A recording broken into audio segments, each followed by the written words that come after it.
안녕하세요. 10년 넘게 절대 안 된다고 했던 난제가 풀렸습니다. 바로 광주 군공항 이전 문제인데요. 최근에 정말 극적으로 합의가 됐죠. 이건 단순한 뉴스 그 이상이더라고요. 이 합의를 만든 4명의 리더, 이재명 대통령, 김영록 전남지사, 강기정 광주시정, 그리고 김산 무안군수, 이 4사람의 리더십을 분석한 내용이 정말 흥미로웠어요. 뭐랄까, 마치 서로 다른 방향으로 막 돌고 있는 톱니바퀴 4개가 어느 순간 딱 맞물리면서 거대한 기계를 움직인 것 같달까요? 네, 바로 그 톱니바퀴 비유가 오늘 이야기의 핵심입니다. 보통 이런 큰일이 성사되면 한 명의 영웅적인 해결사를 떠올리잖아요. 이건 한 명의 영웅서자가 아니고요.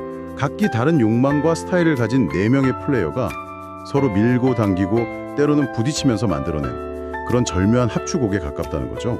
오늘 우리는 합의했다는 결과보다 그 결과에 이르기까지 이 4개의 톱니바퀴가 도대체 어떻게 맞물려 돌아갔는지 그 과정을 아주 세밀하게 한번 복기해보려고 합니다. 아마 아주 흥미로운 정치협상 케이스 스터디가 될 거예요. 좋습니다. 첫 번째 톱니바퀴부터 한번 맞춰보죠.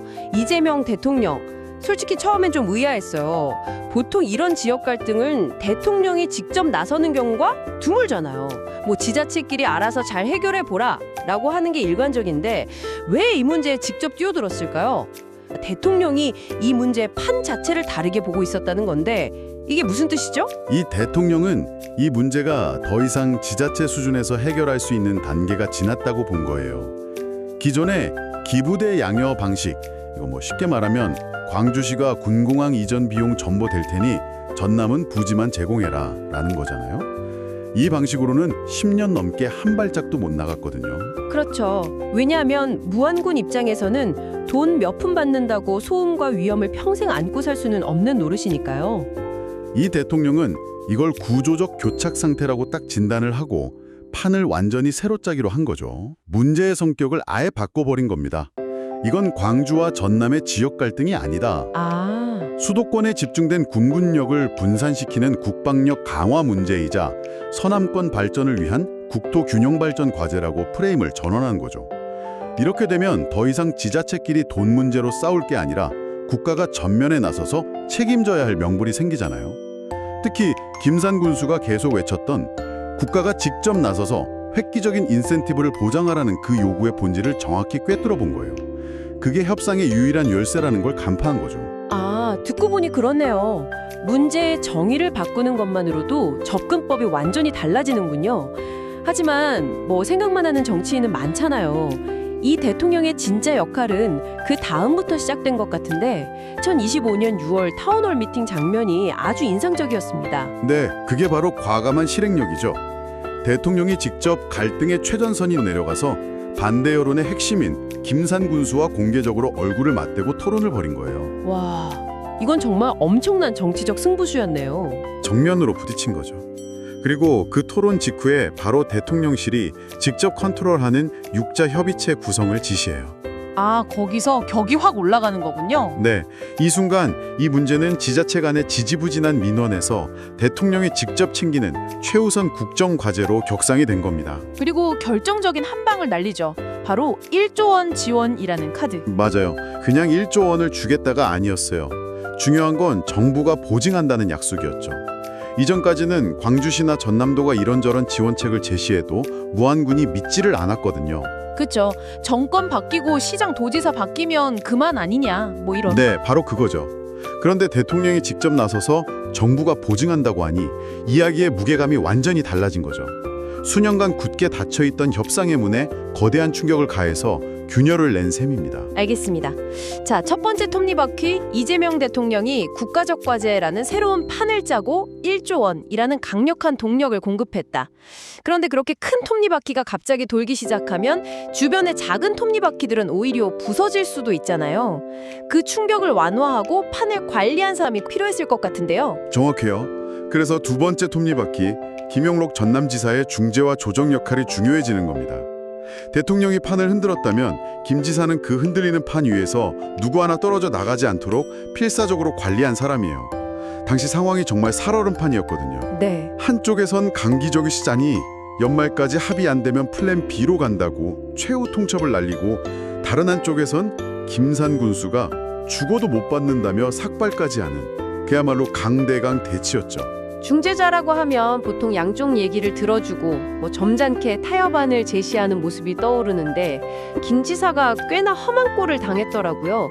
도민과의 대화가 무산되는 수모까지 겪고요. 그게 바로 김 지사 리더십의 핵심이에요. 감정적으로 대응하지 않고 묵묵히 버텨낸 거죠. 강기정 시장의 압박에 동조해서 무안을 몰아붙이지도 않았고요. 김산 군수의 반대에 휘둘려서 사업을 포기하지도 않았어요. 양쪽의 비난을 한 몸에 받으면서도 끊임없이 대화 채널을 유지하려고 노력했어요. 어떻게든 이 판이 깨지는 것만은 막아야 한다는 절박함이 있었던 거죠. 이런 끈질긴 인내가 없었다면 아마 대통령이 개입하기 전에 협상 자체가 파국으로 끝났을지도 모릅니다. 단순한 버티기를 넘어서 굉장히 창의적인 아이디어도 냈어요. 무안국제공항의 이름을 김대중공항으로 바꾸자는 제안은 정말 신의 한 수 아니었나요? 이건 단순한 이름 변경이 아니라 문제의 프레임을 또 한번 바꾸려는 시도였잖아요. 맞아요. 그게 바로 중재를 넘어선 조정의 영역이죠. 군공항 이전에 대한 무안군민들의 정서를 피해의식에서 자부심으로 전환시키려는 아주 정교한 설계였어요. 아, 피해의식에서 자부심으로. 네, 우리가 시끄러운 군사시설을 떠안는다가 아니라 우리가 호남의 염원인 김대중 대통령의 이름을 건 서남권 대표 국제공항을 품게 된다는 새로운 서사를 제시한 거예요. 반대의 논리를 자부심의 논리로 거기서 그치지 않고 무안의 미래 청사진까지 구체적으로 제시했고요. 네, 글로벌 에어시티나 RE10 국가산단 같은 비전들이요. 이건 그냥 나온 말이 아니에요. 군공항을 받는 것이 단순한 희생이 아니라 무안이 미래 첨단 도시로 도약하기 위한 필요 조건이라는 논리를 만든 거죠. 즉, 김영록 진화는 감정적인 중재를 넘어서 양쪽 모두가 받아들일 수 있는 새로운 명분과 미래 가치를 설계하고 끊임없이 설득하는 아주 능동적인 조정자 역할을 한 겁니다. 자, 그럼 그림이 좀 그려지네요. 대통령이 판을 깔고 도지사가 그 판을 관리하고 있을 때 정반대편에서 판을 아예 뒤엎으려고 부르짖은 사람이 있었죠. 세 번째 톱니바퀴 강기정 광주시장입니다. 이 벼랑 끝 전술은 대체 뭐였을까요? 연말까지 안 되면 플랜 B로 가겠다는 선언. 상식적으로는 협상에 전혀 도움이 안 될 것 같은데요. 그렇죠. 당시 전남도와 무안군에서는 협상 파트너에 대한 모욕이라며 엄청나게 반발했어요. 이 무모해 보이는 선언이 결과적으로 교착 상태에 빠진 논의에 불을 붙이는 촉매제가 되었다는 거죠. 촉매제요? 네, 중앙정부와 정치권에 이대로 방치하면 이 중요한 국책 사업이 완전히 무산된다. 시간이 얼마 없다는 아주 강력한 위기 신호를 보낸 거예요. 이 긴장감이 없었다면 대통령이 직접 개입해야 할 만큼의 시급성을 느끼지 못했을 수도 있다는 분석입니다. 의도했든 안 했든 그의 강경책이 판을 흔들어서 다른 플레이어들의 행동을 이끌어놨다는 거군요. 그의 진짜 돌파력은 오히려 그 다음 행동에서 나왔다고 평가해요. 강하게 밀어붙이던 데드라인을 스스로 철회하고 공개적으로 사과하는 결점 말이에요. 이건 정치인으로서 정말 쉽지 않은 선택 같은데요. 아, 그게 강기정 시장의 승부수였어요. 계속 밀어붙이기만 해서는 문이 완전히 닫혀버릴 거라는 걸 깨달은 거죠. 그때 그는 자신의 정치적 자존심이나 체면보다 군공항 이전이라는 대의, 즉 실리를 선택한 거예요. 과감하게 자신의 실수를 인정하고 먼저 고개를 숙임으로써 꽉 막혔던 대화의 물꼬를 다시 튼 거죠. 이 극적인 태세 전환이 없었다면 김영록 지사의 중재도 김산 군수의 입장 변화도 이끌어내기 어려웠을 겁니다. 그러니까 돌파력이라는 게 무조건 직진하는 힘이 아니라 때로는 유연하게 후퇴하고 방향을 바꿀 줄 아는 그런 결단력이라는 의미군요. 흥미롭네요. 네, 그의 벼랑 끝 전술은 협상의 문턱까지 상대를 끌고 오는 역할을 했고요. 그의 전략적 사과는 그 문턱을 함께 넘어갈 수 있는 마지막 계단을 만들어준 셈이에요. 이 두 가지가 합쳐져서 그의 돌파력이 완성된 거죠. 자, 이제 마지막 네 번째 톱니바퀴입니다. 이 모든 판 흔들기와 중재, 압박의 최종 목적지였던 김산 무안군수. 그의 키워드는 인내력이에요. 삭발투쟁이나 죽을지언정 못 받는다는 발언을 보면 이건 그냥 감정적인 반대? 일종의 떼쓰기처럼 보이기도 하거든요. 어떻게 이걸 전력적 인내라고 분석할 수 있는 거죠? 겉으로 보기엔 그렇죠. 하지만 그의 행동을 시간순으로 쭉 따라가 보면 아주 일관된 목표가 보여요. 그의 인내는 무작정 버티기가 아니라 때를 기다리는 버티기였어요. 때를 기다린다. 네, 광주시의 압박에도 전남도의 당근에도 전혀 흔들리지 않았어요. 왜냐하면 그의 목표는 처음부터 명확했거든요. 지자체가 주는 떡은 받지 않겠다. 국가 원수가 직접 나서서 우리 무안의 미래를 통째로 바꿔줄 획기적인 선물을 보증할 때까지는 절대 움직이지 않겠다. 이게 그의 전략이었던 거죠. 와, 그렇게 보니 완전 다른 그림이네요. 그는 사실 처음부터 최종 보스, 그러니까 대통령이 등판하기만을 기다리고 있었다는 거군요. 정확합니다. 삭발투쟁이나 대규모 시위는 국민들의 반대 여론을 하나로 묶어서 협상력을 극대화하는 수단이었고, 외부적으로는 이 문제는 지자체 선에서 절대 해결 못하니 더 높은 사람이 직접 오라 라는 강력한 신호를 보낸 셈이죠. 결국 그의 인내는 통했어요. 대통령이 직접 내려와 정부 보증으로 약속하는 순간 그의 기나게 인내는 끝이 난 겁니다.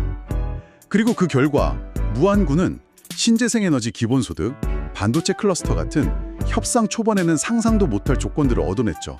와, 자신의 몸값을 최고로 끌어올린 아주 영리한 전략가였던 겁니다. 이렇게 4개의 톱니바퀴를 하나씩 맞춰보니 정말 놀랍네요. 따로 떼어놓고 보면 서로 으르렁거리고 충돌하는 것처럼만 보였는데 결국 각자의 역할이 있었던 거군요. 이 4가지 리더십이 결국 완벽한 시스템처럼 작동했다는 거예요. 다시 한번 정리해보죠.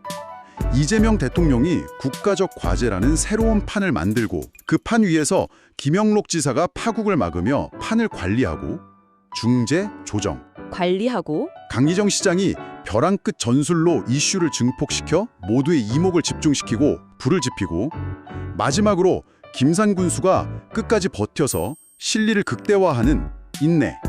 이 4가지 역할이 절묘하게 맞물려 돌아가면서 육자협의체 합의라는 거대한 기계를 움직인 겁니다. 정말 그렇네요.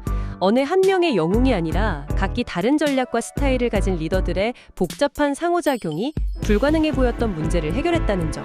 이게 오늘 이야기의 가장 큰 교훈 같습니다. 맞습니다. 복잡한 공공갈등 해결에는 하나의 정답이 없다는 걸 보여주는 완벽한 사례죠.